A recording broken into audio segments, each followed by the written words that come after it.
33 సంవత్సరాలు ఆయన కనబరుచుకొని ఈ లోకంలో ప్రతి ఒక్కరూ ఈ విధంగా సమాధానం పడండి అని చెప్పి 12 మంది శిష్యులను ఏర్పాటు చేసి వారందరూ కూడా దేవుని యొక్క మార్గంలో మీరు నడిపించాలి అని చెప్పడం జరిగింది. ఈరోజు 7వ వారంగా లోకాసు వార్త 23వ అధ్యాయం 44వ వచనం నుంచి 10 వచనాలు మనం చూసినట్లయితే 46వ వచనంలో అప్పుడు యేసు గొప్ప శబ్దంతో కేక వేసి, తండ్రి నీ చేతికి నా ఆత్మ అప్పగించుకుంటున్నాను ఆయన ఎలాగో చెప్పి స్నానం పెట్టిన 44. అప్పుడు రమారమి మధ్యాహ్నం అది మొదలుకొని 3 గంటల వరకు ఆ దేశమంతటి మీద చీకటి కమ్మెను, సూర్యుడు అదృశ్యమాయను, గర్భాలయపు తెర నడిమికి చిరిగాను. ఇక్కడ మనం చూసినట్లయితే యేసుక్రీస్తు వారు పిలాతు ఎదుట 8 గంటలకి ఆయన ఎదుగుతున్నప్పుడు తర్వాత హేరోదు రాజు దగ్గరికి వెళ్ళడం జరిగింది. వెళ్ళిన తర్వాత ఈ యేసు గురించి నాకు ఏ పాపము ఇక్కడ కనబడలేదు అని చెప్పినప్పుడు తర్వాత ఆయన్ని శిలువకి 9 గంటలకి అప్పగించడం జరిగింది. 9 గంటలకి శిలువకు అప్పగించిన తర్వాత రమారమి జనం యేసుక్రీస్తు వారి శిలువలో ఆయన మనం చెప్పినట్లయితే యెషయా గ్రంథం 53వ అధ్యాయం 5వ వచనంలో ఆయన మన అతిక్రమములను బట్టి ఆయన అనగొట్టబడ్డాడు. ఆ వచనం చూడండి ఒకసారి. ఆయన 53వ అధ్యాయము మన అతిక్రమములను బట్టి ఆయన గానపరచబడెను, మన దోషములను బట్టి ఆయన నలగొట్టబడెను, ఆయన సమాధాన కర్తయ్యకు అసలు మేడ ఆయన పొందిన జబ్బుల చేత మనకు స్వస్థత. ఎందుకంటే ఈర్మియా యెషయా ప్రవక్తలు చెప్పినట్లుగా లేఖనాలు నెరవేర్చడానికి ఆయన ఈ లోకానికి వచ్చాడు.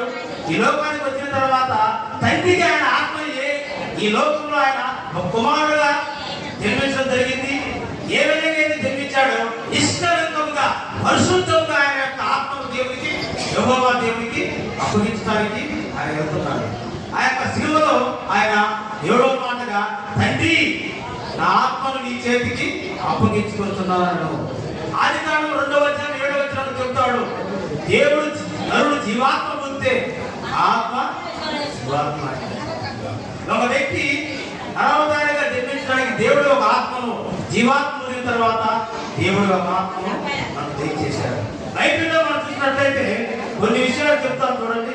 ఎందుకంటే మనము మన కొరకు యేసు వారు పరిస్థితి పట్టిగా 3వ వచనంలో మన కొరకు జీవ జలాన్ని ఆయన దాచిపెట్టుకున్నాడు. చూడండి ఆ వచనం. ఏదైనా మనము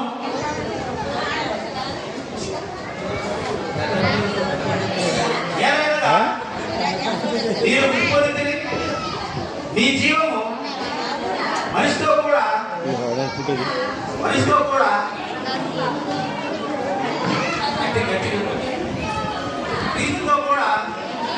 దేవుని యందు దాచబడి ఉంది. ఒక వ్యక్తి చనిపోతే అది దేవుని యందు బుద్ధులుగా మంచి బుద్ధులుగా ఉండాలి. ఆ ఆత్మ దేవుని దగ్గరికి వెళ్ళిందని చెప్పి ఇక్కడ చెప్పడం జరుగుతుంది. అదేవిధంగా అపోస్తలుల కార్యం 7వ అధ్యాయం 59వ వచనంలో స్టెఫెను అనే వ్యక్తి దేవుని యొక్క స్వార్థను ప్రకటిస్తున్నప్పుడు వాళ్ళు కొంతమంది వ్యక్తులు రాళ్ళతో పడతారు. కొట్టినప్పుడు చూడండి వచ్చాం, కొట్టినప్పుడు ఏం చెప్తారంటే యెహోవా ఆ ఆత్మను ఈ దగ్గరికి చేర్చుకొని మోకాళ్ళతో ఆయన.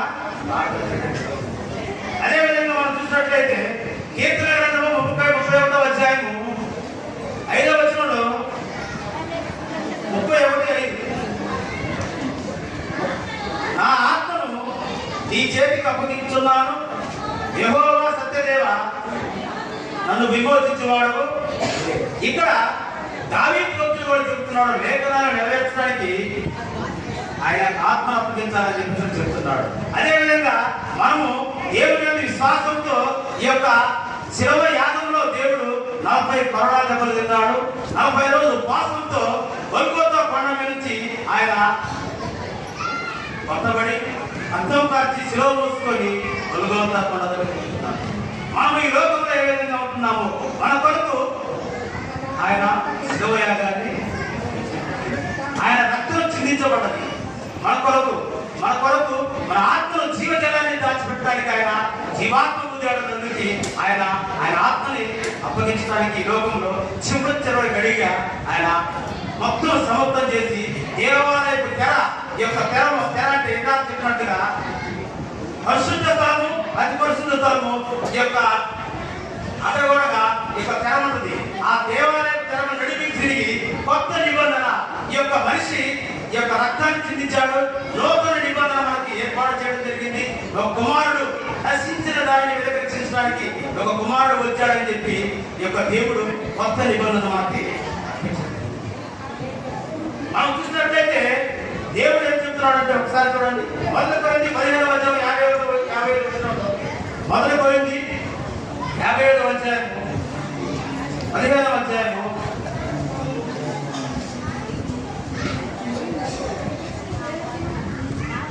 1 కొరింథీ అధ్యాయం 15వ అధ్యాయం 57వ వచనం.